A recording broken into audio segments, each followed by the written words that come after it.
to build us an ice slide before the actual festival started, and they did, and that was used to the extent where there was a lineup as far as the eye could see with kids.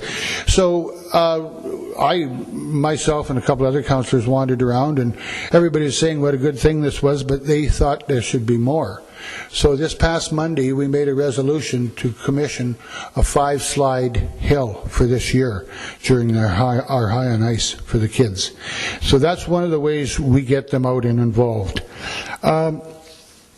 I can't say too much about the ice carving festival other than it's always a success, even with the Chinook. You just got to remember that you may wind up doing something that you had no idea in the world you're going to be doing, just to make sure it goes. And that's why you have to have so many people involved and have them all on the same page. And that's why we go out to the groups. When we first start meeting for either the Winter Lights or the Communities in Bloom, the city supplies lunch at noon, and we have meetings at noon for these people, and they come out, and we're bribing them. I'll be the first to admit that, but we do get them out, and we do get their input, and that's the important part.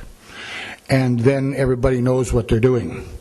One of the things I was going to talk about was the snow sculpturing that comes along with this. One of the things that the city developed was a snow block. It's 4 sheets of plywood with iron strapping on it, and they bolt them together so you make an 8x4 container. You fill it with snow, you tap it a little bit with a loader, and you wait about 5 minutes, and you take the sides off, and you'd be hard pressed to dig into that. You can sculpture it, but you can't push it over anything. And it's a good way to make. We make about 20 of them, I guess, and then we throw it open to there's a couple of professional snow carvers. Most are ice though, and then we throw it open to the general public if if a group wants to take on one of the blocks and do whatever they want, and then we have a big awards ceremony and give them whatever. But speaking of awards, the professional sculptors, we're up to, I think it's $15,000 in prize money right now for the High on Ice. But again, it's a lot of work, but we managed to pull it off, and it's involving people. It's getting the people involved, and sometimes that's not always as easy as it seems. There's hundreds of spectators, both young and old. We make sure that everything's accessible to the seniors and to the handicapped people and everything else, because that's something that we're really pushing to, both summer and winters, is accessibility. Okay, so that's pretty much it on High on Ice. The slides, again, I'm interested to see what's going to happen this year, and God willing, in the Creekstone Rise, we don't have a Chinook, but in the old days, the Chinook was welcome because it was usually 30 below prior to that. But it's something that we have to watch out for, and it's something that you got to anticipate. We have a building being built in Fort St. John called the Interplex. It's got 2 rinks in it, an elevated Olympic-sized speed skating oval, and then the third story is a walking track. So what that's done is freed up one of the arenas, and we're waiting for the assessment to come back, but we want to turn that arena into an indoor sports center for indoor soccer, lacrosse, whatever, for the winter sports, so they can play them in the winter. But I got this brilliant idea while I was flying down here that if we were to have a Chinook and we got this arena that's decommissioned but cold inside, we may be holding the High on Ice in there this coming year. You never know. And everybody's welcome to come up too, by the way. One of the things I was going to talk about was our trails. We have a trail system that was put in, and the grant we got was a locomotion grant, I think.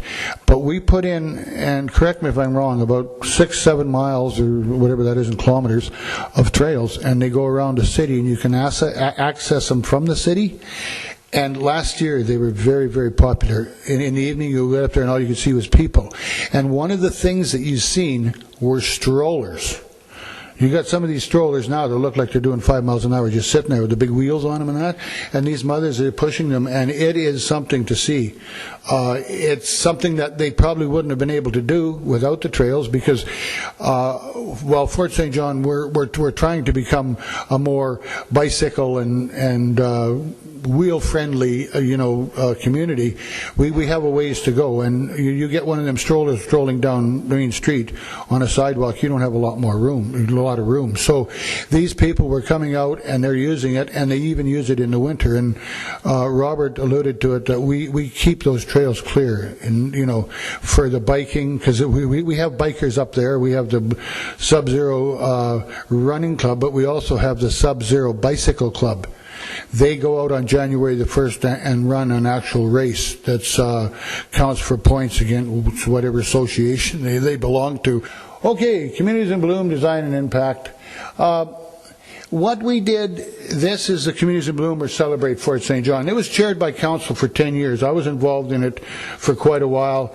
And we always had a staff appointed because they make us look good, and to support the committee. We found that there was a need for change, so rather than there was always 2 councillors that were appointed as liaison, and they chaired the meetings. Well, now we have an ex-councillor, or a past councillor, I don't like ex, a past councillor by the name of Karen Simpson, and some of you may know her. She's very heavily involved in Communities in Bloom, and she's taken on the job of chairing these on a volunteer basis.